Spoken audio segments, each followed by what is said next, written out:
저는 아까 이제 고자재 정치 얘기를 했을 때 선생님께서 그런 표현을 쓰셨을 때 좀 생각을 곰곰이 해보니까 이게 내가 고자재를 누구한테 하냐 생각을 해보니까 내 편한테 하는 거잖아요. 네. 내 얘기를 잘 들어줄 사람 그리고 나한테 그렇죠. 좀 공감해주는 사람 내 편한테 하는 건데 그렇죠. 그래서 이재명 대통령 국민을 내 편이라고 나라고 생각을 할 수도 있겠다. 네, 맞습니다. 네.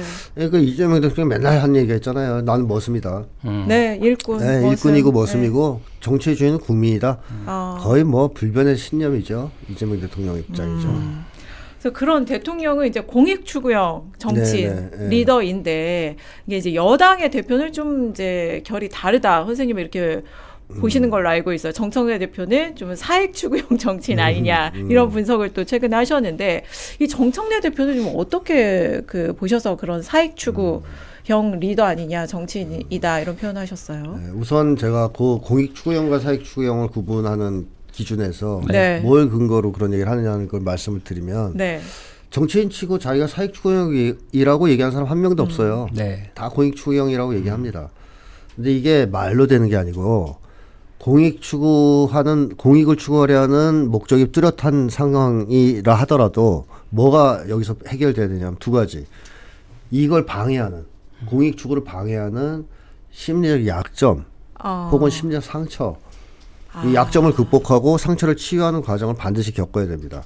그래야 공익 추구형 정치인이 되는 거예요. 그러니까 아주 엄격한 기준을 전 들이대는 겁니다. 네. 그러니까 상당히 많은 정치인들은 진짜 공익 추구를 하는 사람일 수 있어요. 네. 더 중요할 때. 근데 어느 결정적인 순간에 저 인간이 왜 저런 짓을 하지? 왜 배신을 하지?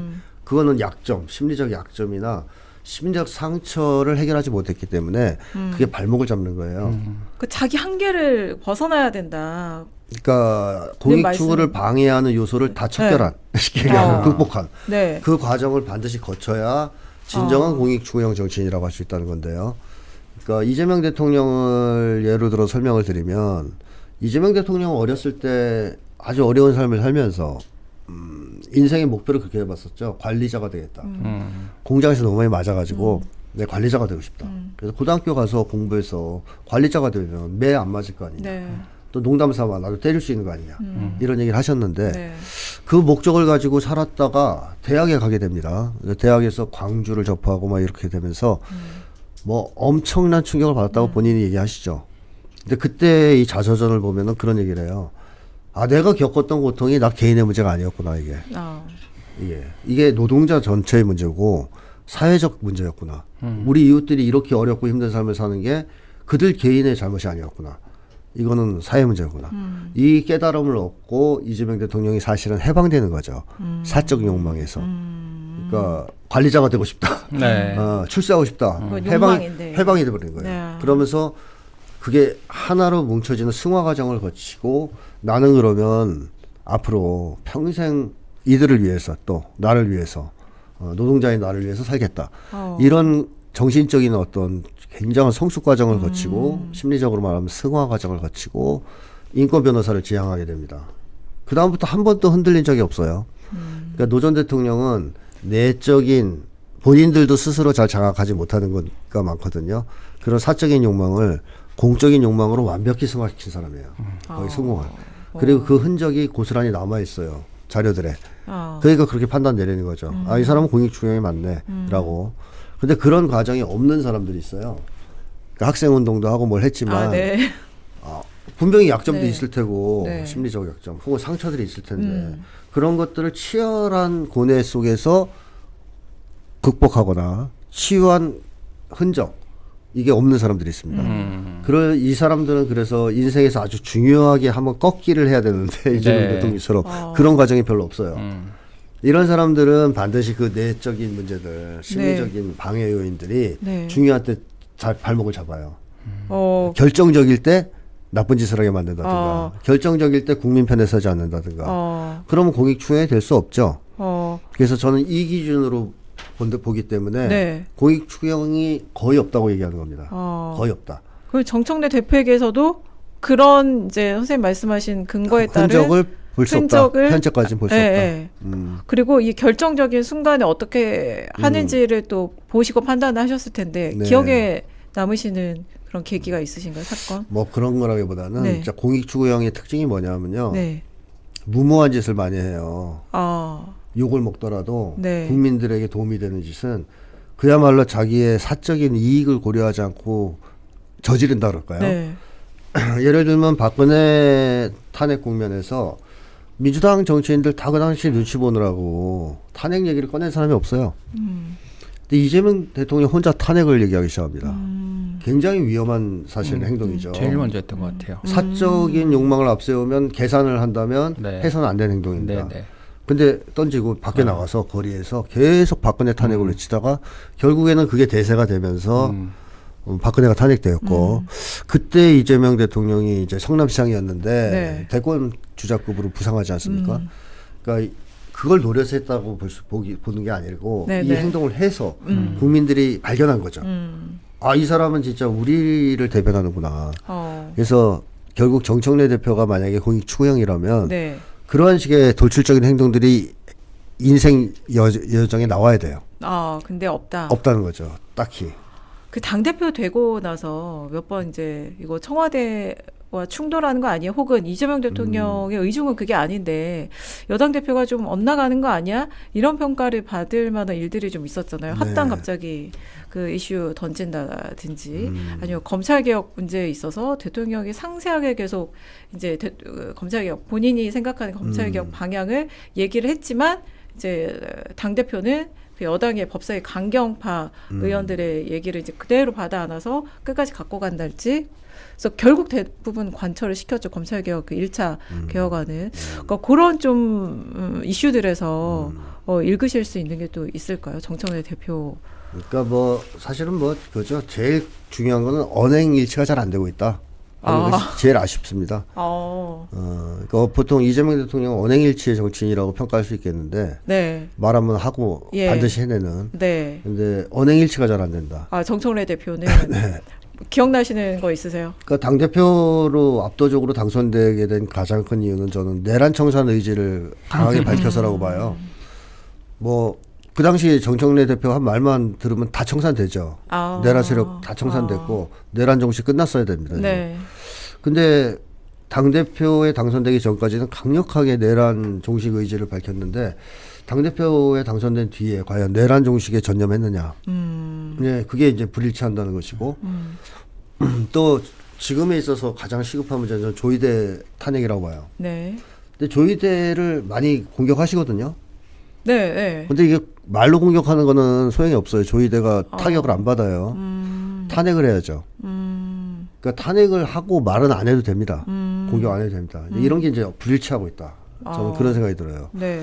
그래서 지금 가장 시급한 과제를 하나 꼽으라면 저는 조이대 탄핵이라고 보는데 네. 거기서도 행동이 따라주지 않고 있다.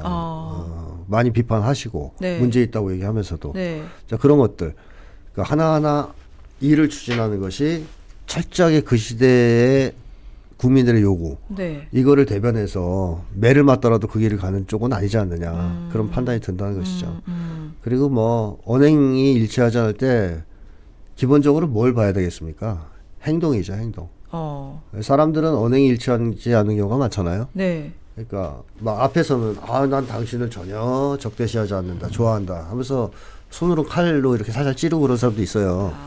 그러니까 말보다 행동을 봐야. 행동을 봐야죠. 계속 그 사람이 해온 행동을 봤을 때 과연 국민들의 뜻을 대변해서 정말 국민들의 머슴이라고 생각하고 그걸 관철하는데 모든 걸 다 바치고 있느냐. 그런 쪽은 아니다. 그런 정치인은 확실히 티가 납니다. 저는 사실은 정청래 대표가 당선이 되고 모르겠어요. 요즘에는 민주당도 그렇고 국민의힘도 그렇고 뭔가 이제 아젠다를 제시하는 정당이 저는 없다라고 보이고 그런 정치도 사실 잘 안 보입니다. 이제 뭔가 어쨌든 이재명 대통령 같은 경우에는 지금 사회 개혁에 필요한 것들 하나씩 하고 있는데 저는 조이대 탄핵이 반드시 필요하다고 말씀하셨는데 거기에 대한 의견이 좀 다르거든요. 이제 어차피 뭐 임기가 다 하게 되면은 그 이후에 정리하게 되는데 그게 만약에 시작이 되면 또 거기에 걷잡을 수 없이 휘몰아쳐 들어가게 되거든요. 이제 블랙홀이니까 그런 부분에 있어가지고 오히려 여당이 지금 해야 될 건 국민의 삶, 그 다음에 돈 이런 것들을 어떻게 경제를 잘 할 것인가 이런 게 필요한 게 아닌가라는 생각이 좀 듭니다. 그러니까 이제 뭐 말씀하신 내란 종식도 정청래 대표가 그렇게 주장을 해서 뭐 그걸로 이제 대표가 됐다고 볼 수도 있겠지만 대통령이 일하면 그걸 좀 뒷받침하는 거 그거 여당 대표가 해야 되는데 그거 안 하고 딴짓만 계속 한다 이제 이런 평가들이 있는 건데 그런 차원에서 봤을 때 네. 이게 이재명 대통령과 정청래 대표는 그 대통령하고 정청래 대표는 다른 형의 정치인인 거잖아요. 그렇다고 봐야죠. 네. 네. 그리고 어쨌든 이게 잘 맞고 있는 건지 당청이 대통령과 여당 대표가 보조가 이거 잘 맞고 잘 가고 있는 건지 어떻게 보이세요? 뭐 저는 잘 안 맞는 것 같아요. 제 개인적 의견은. 특히 예를 들면 이재명 대통령이 지금 정동영 장관을 계속 엄호하면서 네. 남북 관계를 풀려고 하지 않습니까? 예. 그래서 정말 한국 대통령으로서 역사상 처음으로 네. 북에 공식 사과도 했어요. 네. 그래서 북쪽에서 아주 우호적인 담화가 나왔죠. 네. 좋은 평가, 네. 아주 대범하고 솔직하다. 뭐 네, 이런 네, 식의. 맞아요. 네. 그때가 기회입니다. 이때 이제 국가보안법 같은 걸 폐지해서 바로 돌파구를 열어줘야 됩니다. 민주당이. 보조를 맞춰서 그럼요. 당이 할 일을 해라. 그렇죠. 근데 그때 지금 국가보안법 폐지 운동도 지금 그 국회 앞에서 싸우는 분들이 계시거든요. 네. 근데 그것도 관심이 없어요. 이제 그런 것들을 지금 딱 쳐줘야 되는데 민주당에서 이재명 대통령 부담을 덜기 위해서라도 네. 이제 그런 점을 잘 못하고 있다. 대통령이 지금 의중 파악도 안 되고 있다. 아니면 알지만 안 하고 있는 걸 수도 있고. 몰라서 못하는 것도 문제고 네. 아는데 안 한다면 더 큰 문제겠죠. 그런 여러 가지 엇박자가 느껴집니다. 좀. 네, 그렇죠. 감동승희님이 김태형 소장님을 올드 이재명이 아니라고 늘 이재명이라고 불러주세요. 늘 이재명 괜찮으세요? 아니 뭐 저도 이재명 대통령 잘못한 것을 비판합니다. 예, 근데 문제는 저는 그런 확신이 있다는 거죠. 어떤 순간에도 최후의 어느 쪽 편에 서야 된다. 그런 상황이 오면 국민 편에 설 사람이다. 거기에 대한 확신은 확실히 있다는 것이죠. 올드 이재명은 왠지 친문들이 떠올라 별로입니다. 늘 이재명으로 불러주세요. 저도 늘 이재명입니다라고 해주셨고요. 이터널 서머님이 소장님 AS를 요청드립니다. 추미애를 공익추구형으로 분류하셨고 소장님 분석을 신뢰해서 추미애 의원도 계속 좋게 봤는데 알고 보니 국회의원으로서 평가도 좋지 않고 경기도지사 출마했는데 지역에 대한 공부도 전혀 안 돼 있어 보인다. 지금 평가하신다면 좀 다르게 하시겠습니까? 라고 남겨주셨는데 지금 유보입니다. 더 지켜봐야 됩니다. 유보. 네, 그런 분석을 했을 때는 제가 정청래만 해도 지금 자료를 충분히 본 건 아니에요. 그냥 인상과 제 느낌을 얘기한 거니까 뭐 최악의 경우는 바뀔 수도 있는 건데요. 네. 추미애에 대해서 저 의원에 대해서는 자료를 봤습니다. 충분히 봤기 때문에 이분이 확실히 좀 그런 건 있어요. 고지식하고 독불장군 스타일은 있는데 사익 추구형이라고 보기엔 좀 어려워요. 그건 지금도 저는 맞다고 봅니다. 그래서 물론 이제 나중에 결정적인 상황이 돼서 그걸 수정해야 될 때면 수정을 해야 되겠죠. 그러나 현재까지는 좀 더 지켜볼 필요가 있지 않을까 이런 생각이 듭니다. 어느 정도까지 자료를 보세요? 제가 그 책을 보면 정말 처음 보는 얘기들도 많이 보이거든요. 네네. 잘 아는 정치인에 관해서도 굉장히 방대한 자료를 보신다는 생각이 들더라고요. 최대한 많이 보는데 일단 자서전은 무조건 보고 네. 본인이 쓴 거. 그쵸. 네. 그리고 이제 본인이 집필한 책들. 네. 그다음에 그 사람의 행적. 그다음에 사이사이 했던 말들. 그리고 주변 평가. 인터뷰도 다 보시는 것 같던데. 많이 보죠. 네. 예, 그다음에 동영상도 볼 수 있으면 보고. 최대한 많이 봅니다. 근데 이제 자료를 많이 볼수록 정확하니까. 네, 분석이. 네. 예. 네. 그래서 어느 정도 자료를 봐서 한 분석은 뼈대가 틀릴 가능성은 별로 없을 거예요. 네. 이피님이 정청래 지금 행동이 일부러 부울경 국찜 먹으라고 유도하는 것 같은데 소장님 그건 어떻게 생각하세요? 뭐 그렇게 의심하실 수도 있겠지만 네. 뭐 정청래 대표가 한 번 더 당대표를 하고 싶다면 그렇죠. 지선에서 이겨야 되는 거 아니에요? 그렇죠. 그 정도 생각도 못할 거야 싶긴 합니다. 네. 근데 물론 그전 생각을 한다 그래서 지금 지선 전략을 그렇게 끌고 가고 있다라고 평가할 수는 없죠. 네. 제가 볼 때는 필승 전략으로 가고 있지는 않는다 생각이 드는데 어. 그럼에도 불구하고 속마음은 이기고 싶겠죠. 그렇죠. 이기면 다 자기 공인데요. 그렇죠. 그래서 마음속으로 이기길 바라긴 하나 과연 이기게 만들 능력은 있을까? 그건 이제 별개의 문제입니다. 온라인 2025님이 청와대는 힘들어하는데 정청래는 번질번질 기름기 가득한 얼굴 보며 죄악 많이 하나요? 감사합니다. 네. 그래서 저는 그러니까 이재명 대통령이 정청래 대표를 어떤 마음으로 보고 있을까. 속내가 좀 어떨까 궁금할 때가 좀 여러 번 있거든요. 선생님은 그런 생각 안 해보셨어요?